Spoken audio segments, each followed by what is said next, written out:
The Department of Defense calling this a provocative move that was designed to interfere with our counter-narco-terror operations, that statement reads. So we, of course, have heard from the President and the Secretary of State. Busy day here at the Pentagon, another busy day here at the Pentagon, Chanel. So this, what we're seeing, as Willie pointed out, this is an escalation, and we got that first. We broke that story last night. Then we got the confirmation from the DoD. A higher level of tensions between the U.S. and Venezuela with this lethal strike that took place earlier in the week, but the U.S. seemingly indicating that they will go after more alleged drug cartel members. At 4:12 a.m., the first missile tore into a U.S. destroyer, shattering radar screens and igniting fire on the starboard side. Less than a minute later, another slammed into a replenishment ship, detonating a weapons magazine. These were not just ordinary missiles, they were hypersonic, traveling at nearly 9 times the speed of sound. How did the world's strongest navy get caught so off guard by a fleet most analysts had dismissed as minor? The answer forces serious questions about naval defense, technology, and the fragility of power projection at sea. 2 Venezuelan fighter jets actually flew over a U.S. Navy ship as a show of force. These 2 F-16 Venezuelan fighter jets flew over the USS Jason Dunham, and the Defense Department, according to multiple officials, essentially confirming this news. Yeah, this was likely in response to that lethal strike that the U.S. took on drug cartels, alleged drug cartel members, killing several individuals. Before we move on, I'd like to ask you a small favor. If you appreciate this content, please take a second to like this video and subscribe to the channel. Over 98% of you watch the videos without subscribing. It costs you nothing, but it makes a huge difference to us. So, did you click the subscribe button? Great! Thank you so much. Now, back to the video.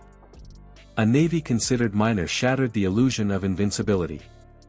For years, analysts mocked their coastline patrols and aging ships.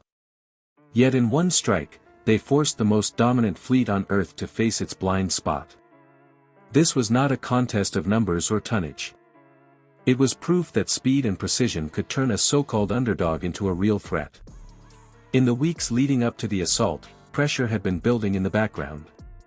Harsh sanctions drained resources, but they also hardened resolve. Routine drills became more frequent, as if rehearsals were carrying a sharper edge. Satellite imagery showed troop movements, but little attention was paid. The Pentagon loves the word operation, but they haven't really named what this is, what this mission is. We don't know the details about that strike, that lethal strike on that boat carrying drugs and drug smugglers. More questions will be raised about exactly what this is. And Charlie, speaking of the president, President Trump, we know now seeking to rename the Department of Defense as the Department of War. Why? Conflict. Is it an anti-drug or anti-narco-terrorist operation? Is it a sort of undeclared declaration of war against Venezuela? Or is there an idea of regime change? At the same time, rumors spread that foreign partners had slipped advanced technology into the arsenal. The pattern was overlooked, drowned out by the daily routine of carrier groups and patrol rotations. The signals were clear if anyone had chosen to see them. Brief bursts of strange interference flickered across the bands. A ship leaving port with an odd cargo signature went unreported. Radio networks buzzed with static, forcing operators to retune their sets every few hours. None of this drew decisive action. Warnings piled up without escalation. Then, in the early morning haze, it all connected in one sickening moment of truth. Inside the Combat Information Center, radar screens glitched, painting streaks instead of tracks. Officers leaned in toward their displays, straining for clarity. Amid the rising noise, a young watch officer barely whispered, "They're coming." He had no proof, only instinct sharpened by hours staring at electronic snow. Within seconds, his fear turned real. Hypersonic weapons redefine combat altogether. They close the gap in minutes, crossing entire strike ranges before traditional defenses can orient. Naval shields are built on layers, long-range interceptors, mid-course engagements, close-in cannons.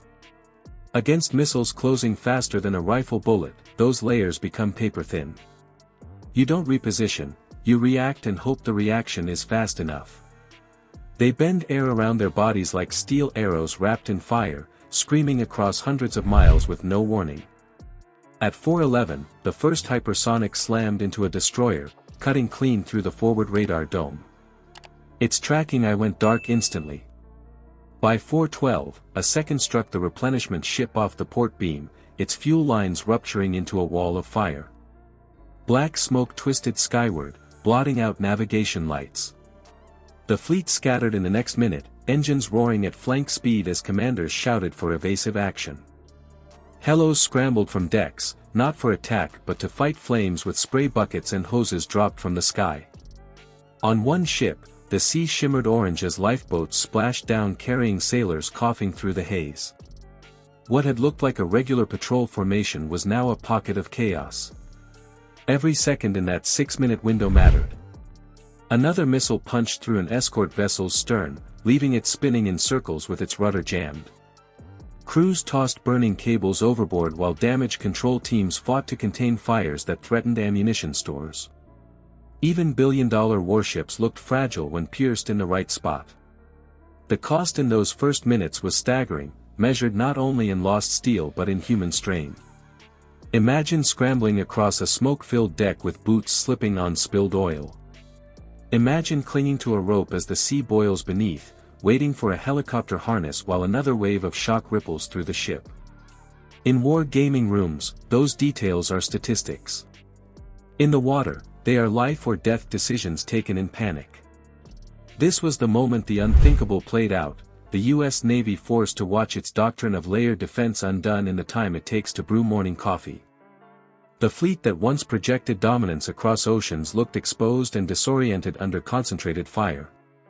Training could not prevent the first blows, but it shaped what came right after. For in chaos, discipline still held. Crews rallied to stations, officers re-established command channels, and damaged teams compartmentalized flooding. The next phase would not be about surprise, it would be about endurance. And in that endurance, the balance of power would begin to shift again. A so-called minor fleet forced a superpower to face its limits. By striking with weapons few expected, they proved that speed and surprise can tear open even the tightest defense. But their success lit the fuse of escalation. Once hypersonic firelines crossed, the world saw how fragile balance at sea can be. Now the question falls to you. Should the U.S. hold back to preserve stability, or answer with overwhelming force to stop the next strike before it comes? Comment your choice below. And subscribe to join a community that seeks to understand the realities of modern conflict.